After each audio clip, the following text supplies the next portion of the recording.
Agora a gente vai conversar com o deputado Vitor Hugo, líder do PSL, deputado eleito por Goiás. Muito boa tarde, deputado. Obrigado pela gentileza de conversar com a gente. Boa tarde, Silvio. Prazer estar aqui na Rede TV novamente, aqui no Opinião no Ar.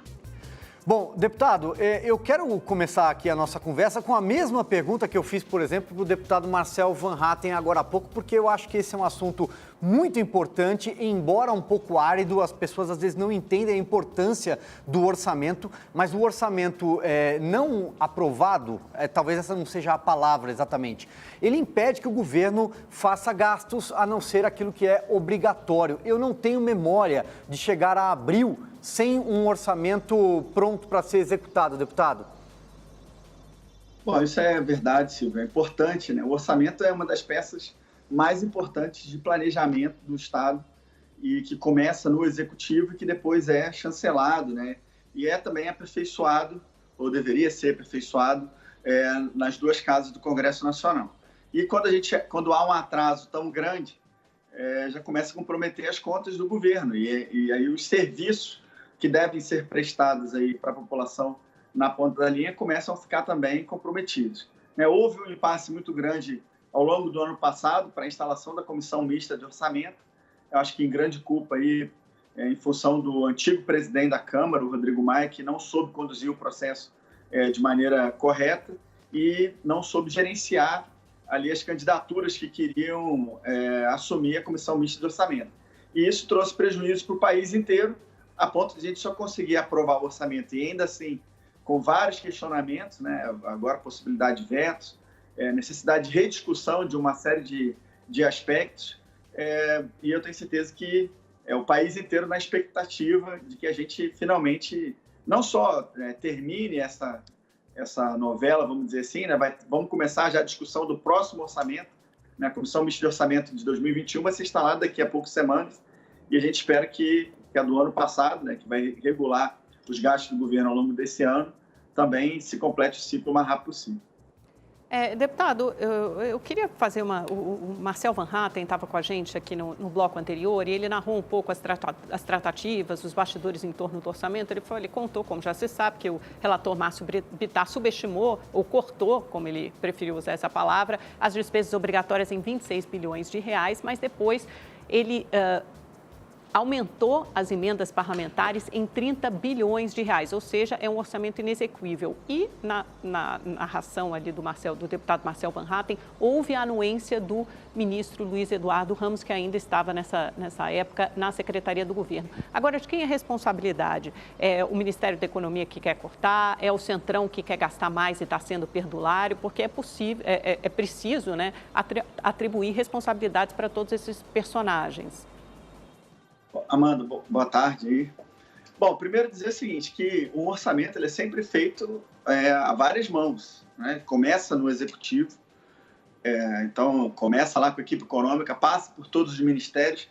É natural que os ministérios que são finalísticos queiram ter um maior acesso ao orçamento para poder trabalhar. Estou falando de modo especial do Ministério do Desenvolvimento Regional, Ministério da Infraestrutura e outros ministérios que precisam fazer entregas, né, para que o governo também seja reconhecido como um governo que realizou, né, e a responsabilidade está neles. De outro lado, é também compreensível que a equipe econômica queira segurar o máximo possível as contas para que, né, eles estão vendo aí a questão macroeconômica do país como um todo. Agora, eu quero acreditar que a equipe econômica tem acompanhado esse processo como um todo, desde o ano passado, desde a elaboração de todas as peças orçamentárias, até o processo agora da elaboração do relatório do Márcio Bittar. Então, esse conflito que normalmente existe entre ministérios, que é normal, eu, quando estava na liderança do governo, eu via isso acontecer de maneira muito mais clara, até mais evidente, né? Ministérios com visões contrapostas, que às vezes tinham que ser, vamos dizer, resolvidas no meio do plenário da Câmara. E isso aconteceu de novo agora, com ministérios querendo gastar, com o parlamento querendo assumir uma porção maior do orçamento. E eu fiquei muito surpreso, porque não só as lideranças do governo orientaram favoravelmente ao orçamento, da maneira como foi votado, como a impressão de toda a Câmara dos Deputados e dos líderes era de que a equipe econômica estava ciente e concordava com a peça que seria votada. Depois, na sequência, sobrevieram uma série de críticas e comentários, acho que todos muito válidos, mas o processo orçamentário ele não terminou, legislativo. Né? Vamos ter a oportunidade de aperfeiçoamentos com a sanção ou veto do presidente e depois com projetos de lei do Congresso Nacional, também oriundos do Executivo, para fazer uma calibragem em torno do orçamento. Mas, de novo, reforço que no momento que nós votamos aqui, a impressão que todos nós tínhamos, até em função das lideranças do governo no Congresso, na Câmara e no Senado, todos orientarem favoravelmente ao texto que estava sendo votado, é que tudo estava acertado e acompanhado pela equipe econômica. Rodrigo.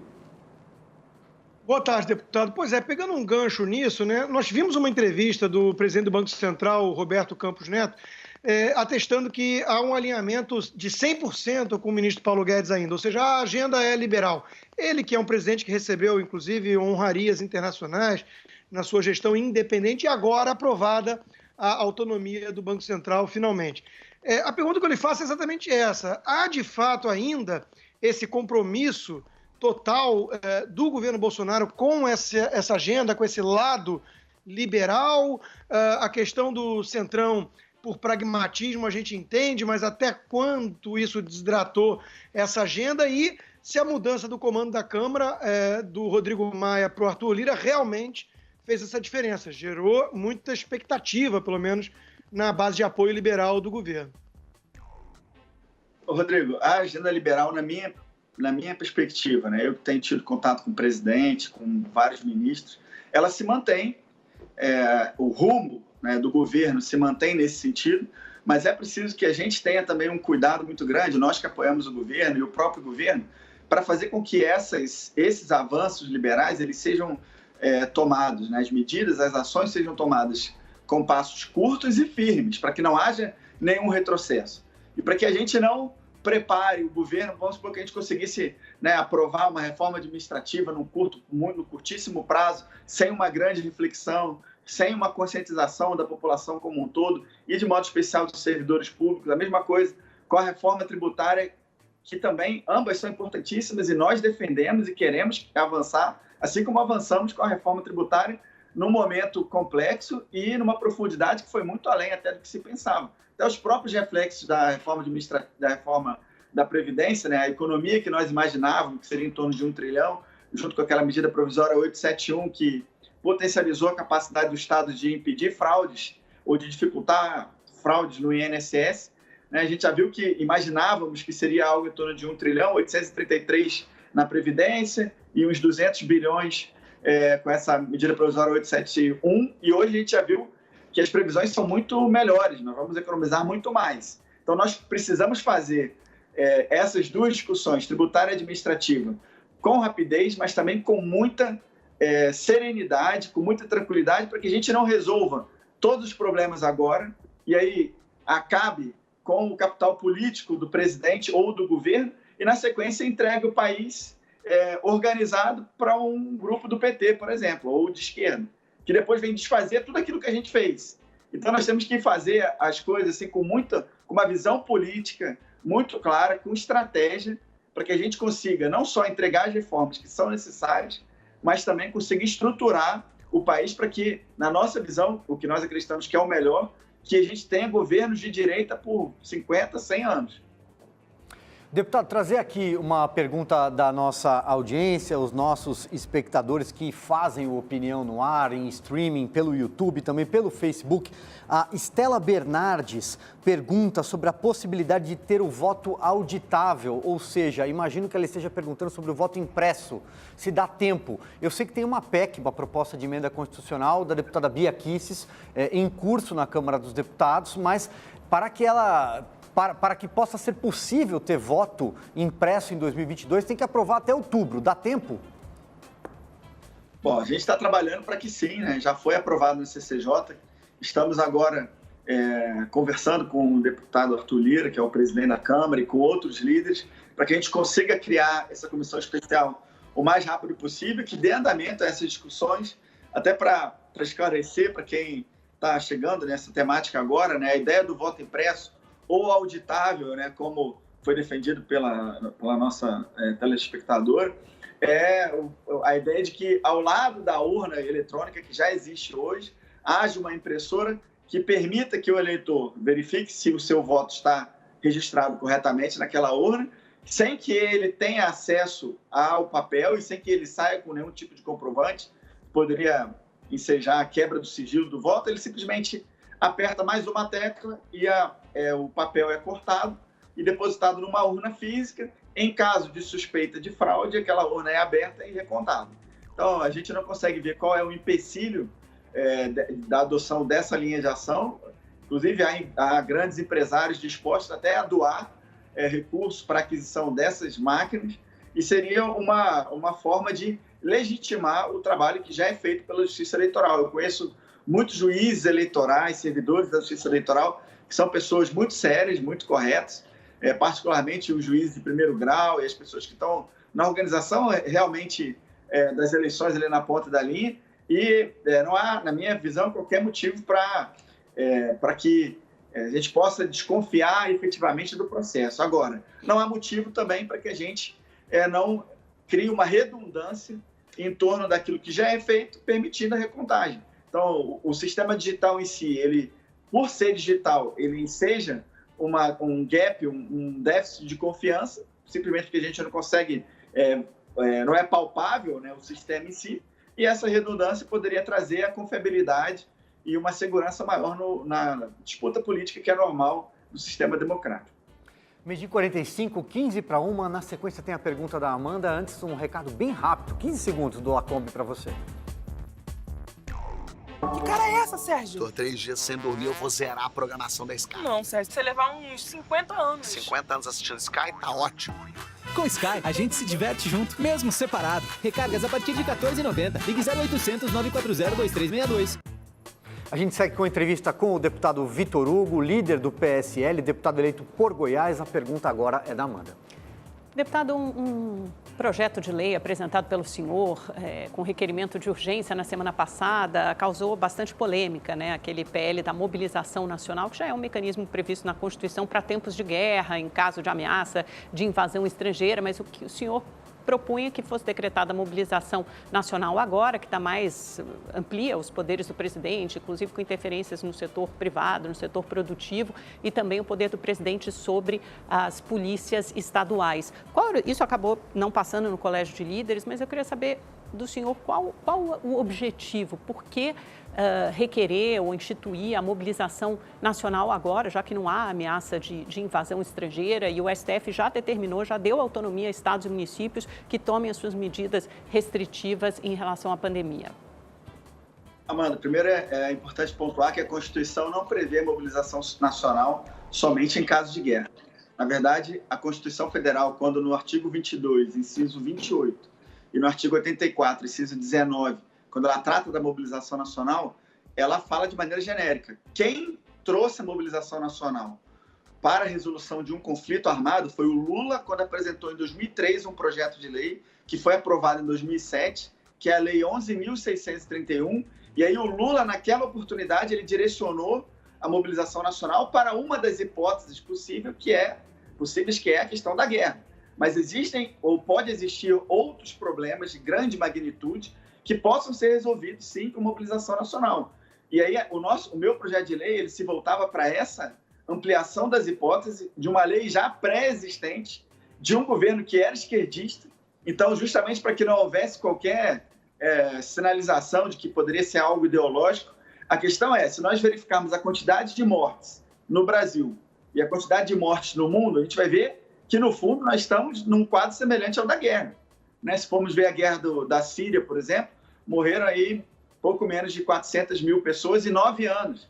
Se nós formos ver a Primeira Guerra Mundial, a Segunda Guerra Mundial, e compararmos com as guerras, com o que nós perdemos de vidas no mundo agora, a gente vai ver que está na mesma ordem de grandeza. Então, a intenção era possibilitar que o presidente pudesse pedir autorização ao Congresso Nacional, então não haveria qualquer redução do papel do Congresso, qualquer aumento dos poderes do presidente, até porque, na verdade, o presidente pode mandar um projeto de lei hoje para o Congresso, redirecionando os meios de produção de determinado território. Só que a lei é o contrário. A lei, lá de 2007, do então ex-presidente Lula, né, aprovado pelo parlamento, ela disciplina essa hipótese do caso da guerra, e nós gostaríamos de criar mais uma. Aí você me perguntar, mas para quê? Bom, nós estamos vendo aí agora, por exemplo, falta dos kits de intubação. Nós estamos vivendo também agora a possibilidade levantada pelo ministro da Saúde de reorientar a produção nacional de vacinas para animais. São muitos laboratórios que nós temos no Brasil, para que eles possam começar a produzir vacinas para seres humanos, no caso da Covid-19. Vamos supor que os empresários brasileiros, por algum motivo, donos desses laboratórios, digam ou dissessem que não, que continuariam fazendo as suas produções de vacinas animais, sendo que nós precisamos, o mais rápido possível, de um maior número de vacinas para humanos contra a Covid.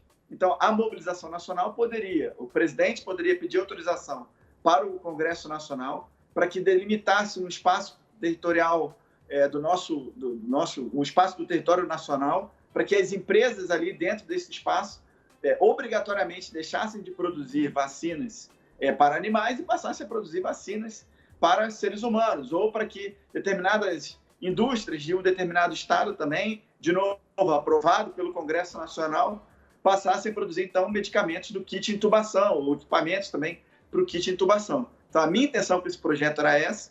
Houve uma antecipação da discussão por parte do Kim Kataguiri, que não estava presente no Colégio de Líderes, não participou da discussão dos projetos, e ele inferiu, talvez para alguém que tenha passado para ele alguma mensagem enviesada, que esse projeto já iria para a pauta na sequência e que ele tinha a intenção de passar o controle das polícias militares para o presidente. Isso não é verdade, até porque a Constituição continua em vigor e as polícias militares estaduais são subordinadas aos governadores, e um projeto de lei não poderia jamais se sobrepor à Constituição Federal. Então, na verdade, a gente perdeu foi a oportunidade de conferir mais uma ferramenta para o Estado brasileiro para salvar vidas. Eu espero que o ministro Queiroga consiga convencer parte da iniciativa privada, dos laboratórios aí que hoje produzem vacinas para animais, para que passem a produzir vacinas para seres humanos, mas se isso não acontecesse, se isso não vier a acontecer, o meu projeto de lei poderia ser uma ferramenta para ajudar nessa realocação ou reorientação da produção nacional. Rodrigo Constantino, a última pergunta para o deputado Vitor Hugo é sua. Muito rápido, deputado. Eu estive fora essa semana aí, teve muito burburinho, até tese conspiratória, mudança no comando das Forças Armadas. Qual é a explicação por trás disso tudo que aconteceu? Bom, eu acho que é normal, Rodrigo, essas mudanças que a gente tem a cada 2 anos. Eu sempre vi os governos fazendo isso, né? Fazendo uma reavaliação e mudando pastas ministeriais. No caso específico do nosso presidente agora, até diante do recrudescimento da pandemia, né? Diante dos desafios que estão sendo postos para a gente, até de alguma indicação também, de certa forma até uma pressão, como estava claro, por parte do Parlamento, do Senado Federal, da Câmara dos Deputados em relação a algumas pastas, era natural que o presidente fizesse alguns movimentos. No caso da Defesa, ele fez a mudança do ministro, colocou o ministro Braga Neto, que é alguém que, na minha perspectiva, é muito mais próximo do presidente. Essa é uma pasta estratégica, importante para o país. E o fato dele ser um general de 4 estrelas mais moderno do que os 3 antigos comandantes das forças, na minha visão, foi o vetor principal que motivou a saída deles. Não vejo nenhum tipo de atrito ou de problema entre as Forças Armadas e o presidente, apenas um reajuste. Eu, particularmente, eu fiquei 21 anos no Exército Brasileiro. Eu acho normal essas trocas de comandantes e acho que os comandantes de forças deveriam ficar também no máximo 2 anos, até para possibilitar que outras turmas comandem, cheguem ao ápice da carreira. Correndo contra o relógio. Muito obrigado, deputado. Não dá tempo para mais nada. Tchau, Amanda.